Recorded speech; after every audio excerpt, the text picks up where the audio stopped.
அனைவருக்கும் வணக்கம். நம்ம இன்றைய தினமணி செய்தித்தாள்ல என்ன செய்திகள் இருக்கு அப்படிங்கிறத பார்ப்போம். முதல்ல பார்த்தீங்கன்னா, காஷ்மீரில் 26 சுற்றுலா பயணிகள் சுட்டுக்கொலை அப்படின்னு சொல்லி குடுத்திருக்காங்க. நேத்து காஷ்மீர்ல பார்த்தீங்கன்னா, ஒரு தீவிரவாத தாக்குதல். எந்த பகுதியில அப்படின்னு பார்த்தீங்கன்னா, பாகல்கம் அப்படிங்கிற பகுதி. ஓகேங்களா?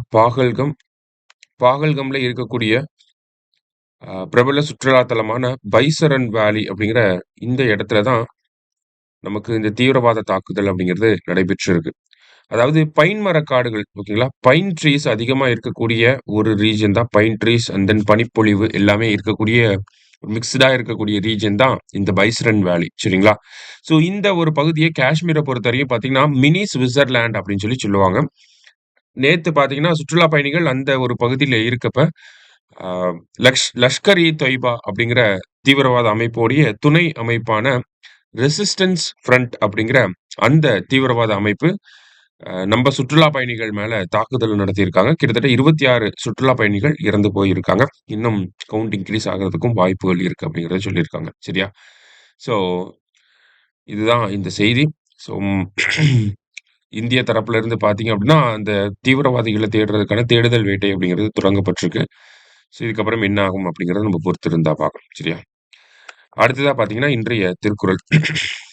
இன்றைய திருக்குறள்ல என்ன சொல்லியிருக்காங்க அப்படின்னா, "நன்மையும் தீமையும் நாடி நலம் புரிந்த தன்மையான் ஆளப்படும்" அப்படின்னு சொல்லி குடுத்திருக்காங்க. நன்மையும் தீமையும் ஆகிய 2யும் ஆராய்ந்து நன்மை தருகின்றவற்றையே விரும்புகின்ற இயல்புடையவன் ஆளப்படுவான் அப்படின்னு சொல்லி சொல்றாங்க.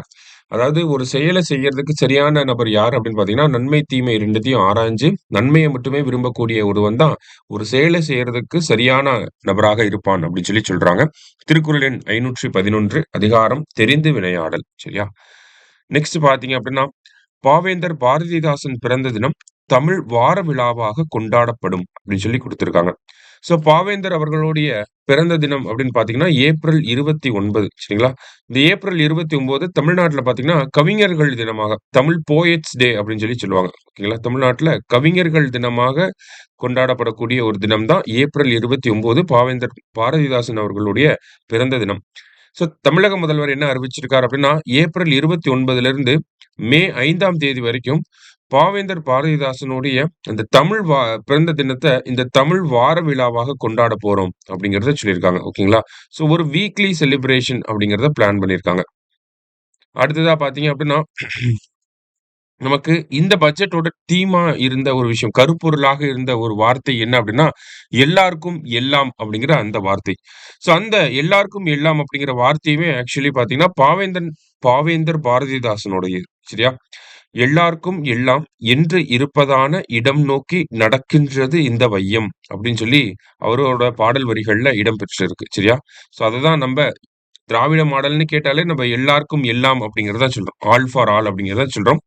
அந்த கருத்துக்கள் எங்கிருந்து எடுக்கப்பட்டிருக்கு அப்படின்னா, பாவேந்தர் பாரதிதாசன் அவர்களுடைய கவிதைகள்ல இருந்து எடுக்கப்பட்டிருக்கு. சரியா? அது இல்லாம இந்த அறிவிப்புகள வெளியிடுறப்ப நம்ம முதலமைச்சர் இன்னொரு அறிவிப்பும் சொல்லியிருந்தாரு. அதாவது தமிழ் மொழியில சிறந்து விளங்கக்கூடிய இளம் எழுத்தாளர் அல்லது கவிஞர்களுக்கு பார்த்தீங்க அப்படின்னா, பாரதிதாசன் இளம் படைப்பாளர் விருது வழங்கப்படும் அப்படிங்கிறத சொல்லியிருக்காரு. சரிங்களா? தமிழ் மொழியில சிறந்து விளங்கக்கூடிய எழுத்தாளர் அல்லது ஒரு கவிஞர் அவர்களுக்கு பாரதிதாசன் இளம் படைப்பாளர் விருது வழங்கப்படும் அப்படிங்கிறத சொல்லியிருக்கார். சரியா? ஜஸ்ட் அனௌன்ஸ்மெண்ட்ஸ் தான் எல்லாமே. ஜஸ்ட் என்னன்னு தெரிஞ்சு வச்சுக்கிட்டா போதும். நெக்ஸ்ட் பார்த்தீங்கன்னா, நேத்து மின்சாரத்துறையின் மீது அந்த மானிய கோரிக்கை விவாதம் நடைபெற்றுச்சு. நம்ம அமைச்சர் செந்தில் பாலாஜி அவர்கள் என்ன சொல்லியிருக்காரு அப்படின்னு பார்த்தீங்கன்னா, ரெனியூவபிள் எனர்ஜி ஜெனரேஷன்ல தமிழ்நாடு 3 பொசிஷன்ல இருக்கு அப்படிங்கிற ஒரு டேட்டாவ சொல்லியிருக்காரு. ஓகேங்களா? இந்திய அளவுல ரெனியூவபிள் எனர்ஜி ஜெனரேஷன்ல தமிழ்நாடு 3 பிளேஸ்ல இருக்கு. அதே மாரி நெறைய அறிவிப்புகள் வெளியிட்டிருந்தாங்க. அதுல இன்னொரு முக்கியமான அறிவிப்பு என்ன அப்படின்னு பார்த்தீங்கன்னா, தூத்துக்குடியில ஒரு புதிய அனல் மின் நிலையம் உருவாக்கப்படும். ஓகேங்களா? புதிய அனல் மின் நிலையம் 600 மெகாவாட் கெப்பாசிட்டில இந்த அனல் மின் நிலையம் அப்படிங்கிறது உருவாக்கப்படும். எங்கன்னா தூத்துக்குடியில உருவாக்கப்படும் அப்படிங்கிறத சொல்லியிருக்கிறார். வேற என்ன செய்திகள் இருக்கு அப்படின்னு பார்த்தீங்கன்னா, கிட்டத்தட்ட 5 வருடங்கள் கழிச்சு நமக்கு மீண்டும் இந்த கைலாஸ் மானசரோவர் யாத்திரை அப்படிங்கிறது தொடங்கப்படுது. அதாவது 2020ஆம் ஆண்டு கொரோனா காலகட்டத்தில இந்த ஒரு யாத்திரை அப்படிங்கிறது நிறுத்தி வைக்கப்பட்டுச்சு. அதன் பிறகு பார்த்தீங்கன்னா, இந்தியாவுக்கும், சீனாவுக்கும் இருந்த அந்த பார்டர் டிஸ்பியூட்னால ஓகேங்களா, எல்லை பிரச்சனையினால இந்த யாத்திரை அப்படிங்கிறது நடக்காமயே இருந்துச்சு. ஏன் அப்படின்னு பார்த்தீங்கன்னா, இந்த முக்கியமான பகுதிகளாக இருக்கக்கூடிய கைலாச மலை, மானசரோவர் ஏரி இது எல்லாமே எங்க இருக்குன்னா, சைனாவோட கட்டுப்பாட்டுல இருக்கக்கூடிய திபெத் அப்படிங்கிற பகுதியில இருக்கு. சரியா? அதனால தான் நமக்கும் அவங்களுக்கும் ஆல்ரெடி பிரச்சனையா போயிட்டு இருக்கு அப்படிங்கிறதுனால, இந்த ஒரு 5 ஆண்டுகளா பார்த்தீங்கன்னா, இந்த கைலாஸ் மானசரோவர் யாத்திரை அப்படிங்கிறது நடக்காமயே இருந்துச்சு. இப்போ போன வருஷம் பார்த்தீங்கன்னா, இந்தியாவுக்கும், சைனாவுக்கும் எல்லை ஒப்பந்தம் அப்படிங்கிறது ஏற்பட்டுச்சு. அ ஒரு அக்ரீமெண்ட் அப்படிங்கிறத நம்ப எடுத்துட்டு வந்திருந்தோம். அதனால இந்த வருஷத்திலிருந்து மீண்டும் இந்த கைலாஸ் மானசரோவர் யாத்திரை அப்படிங்கிறது அ மீண்டும் தொடங்க போகுது அப்படிங்கிற செய்திய குடுத்திருக்காங்க. சரியா? லாஸ்ட்டா பார்த்தீங்க அப்படின்னா, அரசமைப்பு சட்டப்பிரிவு 142ஐ உயர்நீதிமன்றங்கள் பயன்படுத்த முடியாது அப்படின்னு சொல்லி உச்சநீதிமன்றம் சொல்லியிருக்காங்க. ஸோ ஆர்டிகிள் 142 அப்படிங்கிறது கம்ப்ளீட் ஜஸ்டிஸ ரிலேட் பண்ணி வரும். சரிங்களா? இந்த ஆர்டிகிள் 142வ உச்சநீதிமன்றம் பல தடவ பயன்படுத்துவாங்க. உதாரணத்துக்கு பார்த்தீங்கன்னா, தாஜ்மஹால கிளீன் பண்ண சொல்லியிருப்பாங்க. அடுத்ததா பார்த்தீங்க அப்படின்னா, நமக்கு ஸ்டேட் ஹைவேஸ் போகக்கூடிய அந்த சாலைகள்ல 500 மீட்டருக்கு எங்கேயுமே மதுபான கடைகள்லாம் இருக்கக்கூடாது அப்படிங்கிறத சொல்லியிருப்பாங்க. வேற என்னலாம் இருக்கு அப்படின்னு பார்த்தீங்கன்னா, நமக்கு சமீபத்தில அ கொஞ்சம் வருஷங்களுக்கு முன்னாடி பார்த்தீங்கன்னா, அயோத்தியில ராமர் கோயில் இருக்கு இல்லையா? அந்த தீர்ப்பு வழங்குறப்ப, ஒரு 5 ஏக்கர் நிலம் இஸ்லாமிய சமூகத்துக்கு குடுத்து, அவங்க ஒரு பள்ளிவாசல கட்டிக்கணும். அப்படிங்கிற ஒரு விஷயத்தையுமே இந்த ஆர்டிகிள் 142 கீழ தான் சொல்லியிருப்பாங்க. இப்ப ரொம்ப ரீசென்ட்டா பார்த்தீங்கன்னா, தமிழகத்தோட 10 மசோதாக்களுக்கு ஒப்புதல் வழங்குறதுக்கும் ஆர்டிகிள் 142வ தான் பயன்படுத்தியிருப்பாங்க. ஸோ இது எல்லாமே உச்சநீதிமன்றத்துக்கு அரசியலமைப்பு வழங்கக்கூடிய சிறப்பு அதிகாரமாக இருக்கு. ஓகேங்களா? ஸோ ஒரு வழக்குல ரொம்ப நாள் ஜஸ்டிஸ் வந்து டிலே ஆயிட்டே இருக்கு. இப்ப எக்ஸாம்பிள்க்கு அ எழுவர் விடுதலை ஓகேங்களா? பேரறிவாளன், சாந்தன், பேரறிவாளன் இந்த வழக்குகள்லாம் கேள்விப்பட்டிருப்பீங்க. ரொம்ப நாளா அவங்களுக்கு வந்து விடுதலை கிடைக்காமயே இருந்துச்சு.